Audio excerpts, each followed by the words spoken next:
Muhammad Ali was born Cassius Marcellus Clay Jr. on January 17, 1942, in Louisville, Kentucky, during a time when America was divided by segregation and racial inequality. His father, Cassius Clay Sr., was a sign painter who often struggled to provide for the family, while his mother, Odessa Grady Clay, worked as a domestic helper to support her children. The Clays were not wealthy, but they instilled in young Cassius a strong sense of self-worth, pride, and resilience, qualities that would serve him throughout his life. Growing up in Louisville's West End, he was exposed early to the harsh realities of racism and inequality. These experiences planted in him both a frustration with injustice and a desire to prove his value in a world that seemed determined to keep him down. When he was 12 years old, an event occurred that would change the trajectory of his life forever. His bicycle was stolen, and furious at the theft, he vowed to find the thief and give him a beating. A police officer named Joe Martin overheard the young boy's threats and told him that before he thought of fighting anyone, he should learn how to box. Martin, who happened to train young fighters at the Columbia Gym, introduced Cassius to the sport. The moment he stepped into the gym, something clicked. Boxing gave him purpose, direction, and a way to channel his boundless energy. Under Martin's guidance, he quickly developed an unorthodox style that emphasized speed, footwork, and agility, traits rarely seen in heavyweights. He was different from the beginning, moving with the grace of a dancer and striking with precision. As a teenager, Cassius Clay began dominating the amateur boxing scene. He won multiple Golden Gloves titles and the Amateur Athletic Union Championship, showcasing not just physical skill but also charisma and confidence. He was already known for his brash personality, often predicting the round in which he would knock out his opponent. His self-assurance sometimes bordered on arrogance, but it also drew attention to him. The young fighter knew how to market himself before he even fully understood what that meant. His big break came at the 1960 Summer Olympics in Rome, where he represented the United States in the light heavyweight division. Despite his fear of flying, he boarded the plane to Rome with a parachute strapped to his back, a gesture that highlighted his mix of humor and determination. In the ring, he was nearly untouchable. His speed and technique carried him through the tournament, and he won the gold medal at just 18 years old. His victory was a source of immense pride for him, yet when he returned to Kentucky, he quickly realized that Olympic gold could not shield him from the sting of racial discrimination.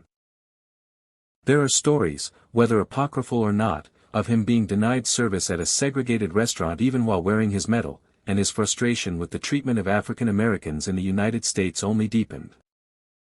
When Muhammad Ali was finally allowed back into boxing after his long exile, the world was eager to see whether he still had the skills, speed, and confidence that had made him such a dominant champion. By 1970, he returned to the ring in Atlanta against Jerry Quarry. The fight was more than just a sporting event, it was a cultural moment. Thousands turned out to watch, and millions followed on television. Ali's performance showed glimpses of his old brilliance as he defeated Quarry in 3 rounds. Later that year, he fought Oscar Bonavena at Madison Square Garden and won by technical knockout in the 15th round.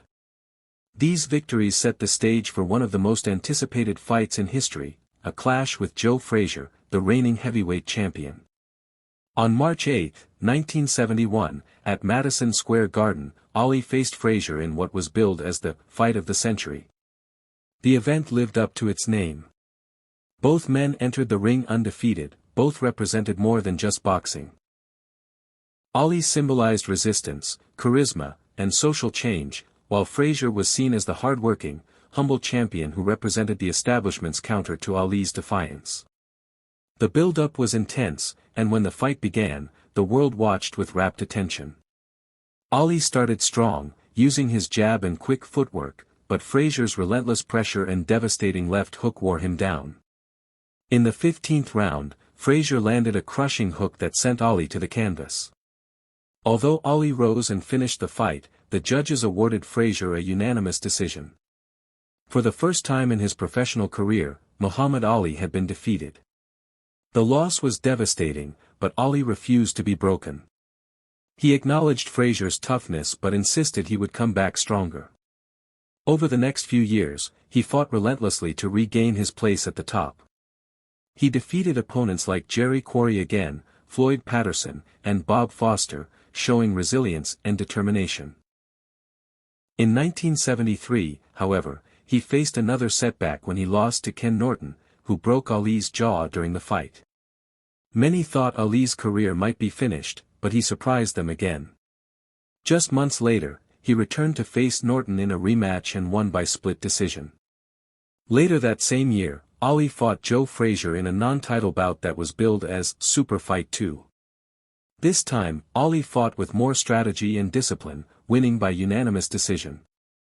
The victory restored his confidence and placed him back in contention for the heavyweight title.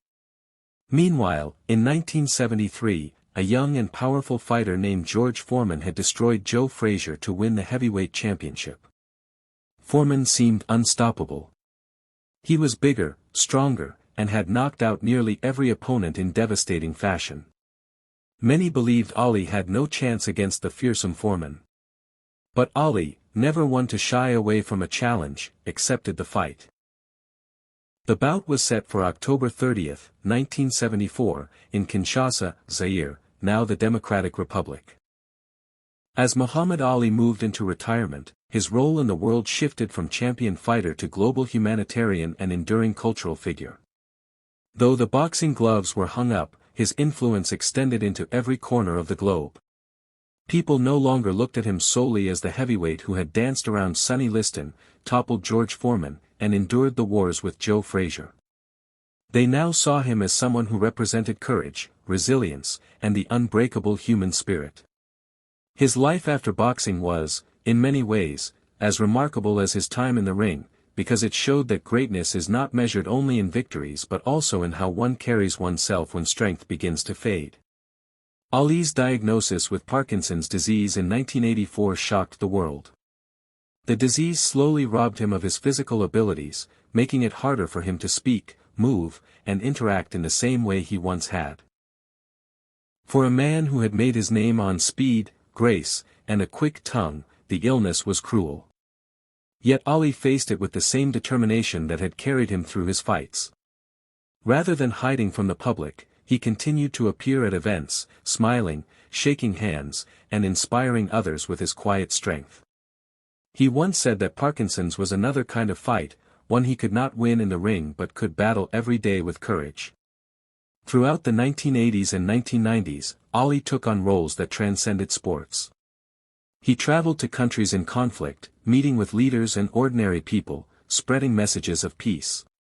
He visited Iraq in 1990 and helped secure the release of 15 American hostages held by Saddam Hussein. In moments like this, his reputation as a man of integrity and compassion gave him influence that few politicians or diplomats could match. His celebrity was not about fame alone. It was rooted in the respect people had for his willingness to stand up for what he believed, even when it cost him his title and years of his career. Perhaps one of the most iconic moments of Ali's later life came during the 1996 Atlanta Olympics. Chosen to light the Olympic cauldron, Ali appeared before the world with trembling hands. As the flame passed to him, a hush fell over the stadium.